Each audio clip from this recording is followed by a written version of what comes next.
America में प्रेम विवाह भी विफल हो रहा है और इसका कारण है वही जो जन्म कुंडली के मेल में विफलता थी। प्रेम विवाह भी अक्सर सही मायने में दो व्यक्तियों का सचमुच का निर्णय नहीं होता। यह केवल चेहरों को देखकर, केवल बाहरी आभा देखकर लिया गया निर्णय होता है।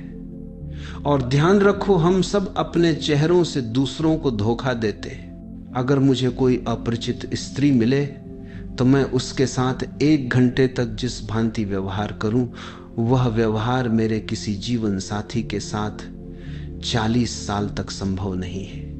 वह व्यवहार केवल औपचारिक है, फॉर्मल है। इसलिए अजनबी के साथ हम जितने भले ढंग से पेश आते हैं, उतने परिचित के साथ नहीं आ सकते। ट्रेन में 2 आदमी जब बातें करते तो सभ्य लगते, जेंटलमैन लगते हैं, पर वही आदमी जब मित्र बन जाते हैं, गाली गलौज शुरू, औपचारिकता टूट चुकी। लड़के और लड़कियां जब पहली बार मिलते हैं तो दोनों अभिनय कर रहे होते, अपनी असली भावनाओं को नहीं दिखाते। अगर इसी क्षण निर्णय ले लिया कि साथ रहेंगे, तो कल जब वे वास्तव में एक साथ रहेंगे तब वही लड़की कविता नहीं रहेगी, वही लड़का सुगंध नहीं। बर्तन धोते वक्त कविता भूत प्रेत बन जाएगी। जिस लड़के में सुगंध थी, दिन भर मेहनत के बाद बदबू आएगी। असल में समुद्र के किनारे मिलने वाला सुगंधित प्रेम केवल फ्रेंच परफ्यूम की तरह तैयार किया गया होता है। असली सुगंध तो तब आएगी जब मेहनत करके वह आदमी लौटेगा, जब उसका शरीर अपनी वास्तविकता दिखाएगा, और तब प्रेम टूटना शुरू हो जाएगा, क्योंकि हमने उसे केवल छाया और प्रक्षेपित सुगंध से चुना था। रूस ने विवाह में सारी बाधाएं हटा दी और तलाक में सारी सुविधाएं।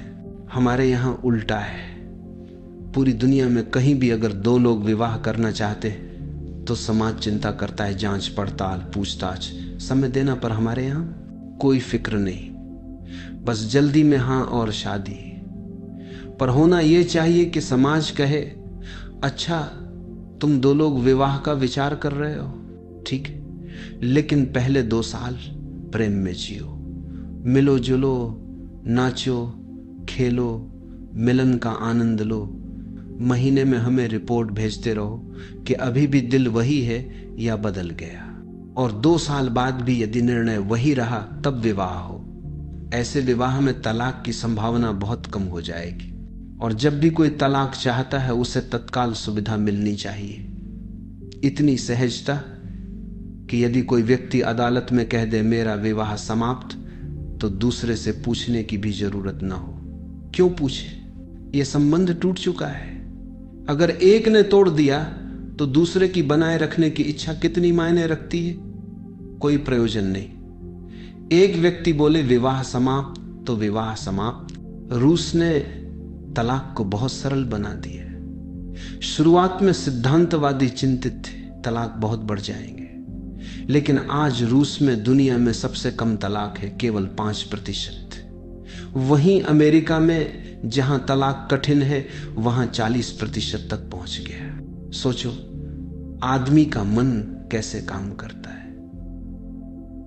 अमेरिका में 40% तलाक, और डर है कि यह बढ़ेगा। इसलिए नासमझ सिद्धांतवादी और न्यायविद और सख्ती बढ़ाते हैं, सोचते हैं जितना कसेंगे तलाक उतना कम होगा। पर वास्तविकता उलटी है। जहां पर तंत्रता अधिक होगी, वहां बाहर निकलने की इच्छा उतनी ही तीव्र होगी। आप यहां बैठकर मेरी बातें सुन रहे हैं। अगर अचानक कहा जाए 1 घंटे तक बाहर नहीं निकल सकते, तो आप में से अधिकांश में बाहर निकलने की तीव्र आकांक्षा पैदा होगी। यही परतंत्रता का प्रभाव है हमारी आत्मा पर बोझ। रूस में 5% तलाक, और वह भी घटता जा रहा है, क्योंकि लोग सोच समझकर, परखकर, साथ रहकर विवाह करते।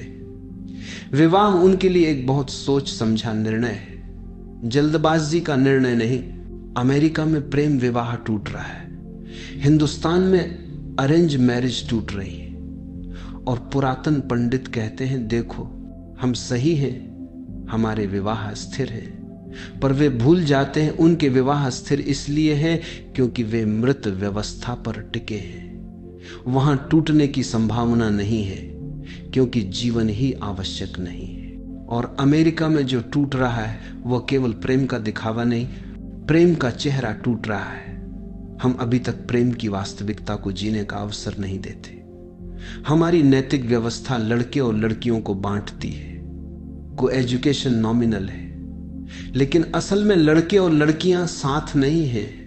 जब तक वे खेल नहीं सकते, दौड़ नहीं सकते, तैराकी नहीं कर सकते, हाथ में हाथ डालकर खड़े नहीं हो सकते, तब तक वे पढ़ाई कैसे कर पाएंगे? को एजुकेशनल स्कूल हमारे यहां नहीं है।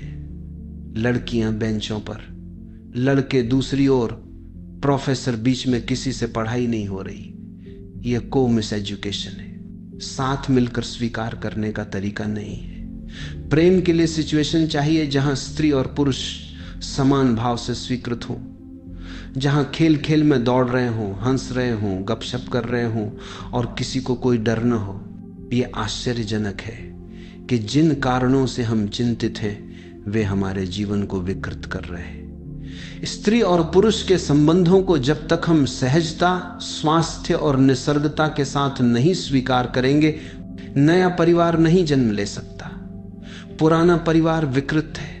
क्यों? क्योंकि उसमें मूलभूत परिवर्तन है काम, यौन भय, रोकथाम। रोकने की कोशिश से संबंध विकृत, परवर्टेड और बीमार हो जाते हैं। एक बार जीवन की मूल धारा विकृत हो जाए, उसको वापस लाना कठिन है।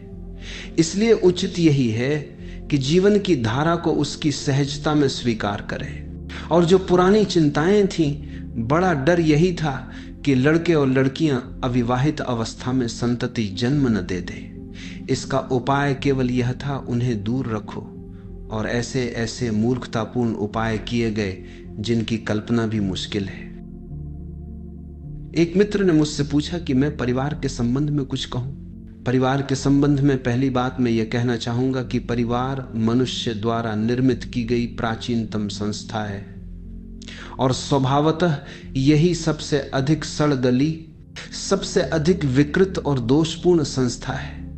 परिवार ही मनुष्य की अधिकतम बीमारियों का स्रोत है और जब तक परिवार का रूपांतरण नहीं होगा तब तक मनुष्य के जीवन में शुभ, सत्य और सुंदर की पूरी संभावना विकसित नहीं हो सकती।